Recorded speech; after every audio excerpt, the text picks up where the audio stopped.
à présent sur Internet. Des chercheurs de l'université américaine de Princeton se sont penchés sur ce vaste sujet. Leurs objectifs, détailler avec précision les différentes techniques utilisées sur les sites web pour nous pousser à la consommation. Les scientifiques en ont dressé une liste exhaustive dans un rapport qu'ils viennent de publier. Alors Katia Scher, de quoi s'agit-il au juste ? Alors, c'est ce qu'on appelle les dark patterns. En fait, je vais le traduire un petit peu maladroitement par les modèles sombres, les schémas sombres.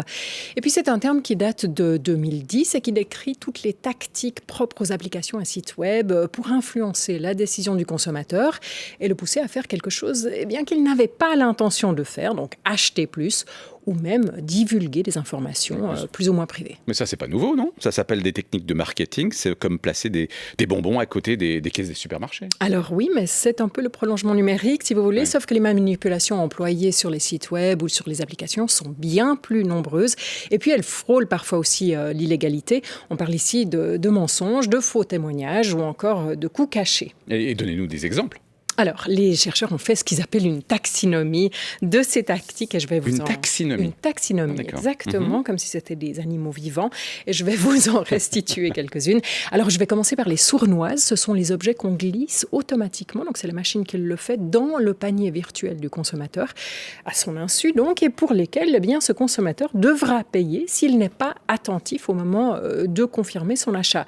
Il y a la technique de la rareté, ça on la connaît tous. Il n'y a plus qu'un exemplaire disponible, 3 points d'exclamation. Dépêchez-vous de l'acheter. Exactement, il y a la tactique de la preuve sociale. Comprenez les témoignages très enthousiastes de personnes qui existent ou qui peut-être n'existent pas. Vient encore la catégorie dite de l'obstruction. Là, on parle de services desquels on n'arrive plus à se désabonner. Et je termine par ce qu'on appelle l'action forcée. Ça, c'est quand le consommateur doit livrer des informations sur lui-même pour pouvoir seulement accéder aux produits. Mais est-ce que ces techniques sont fréquemment utilisées ?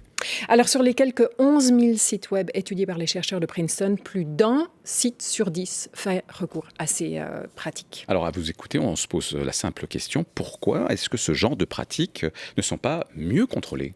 Eh bien, parce que pour beaucoup d'entre elles, on est dans une espèce de zone grise.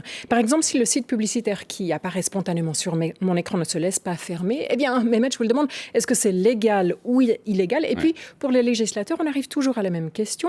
Qu'est-ce qui sépare une manipulation intolérable d'une stratégie de persuasion acceptable, genre bon vieux marketing ?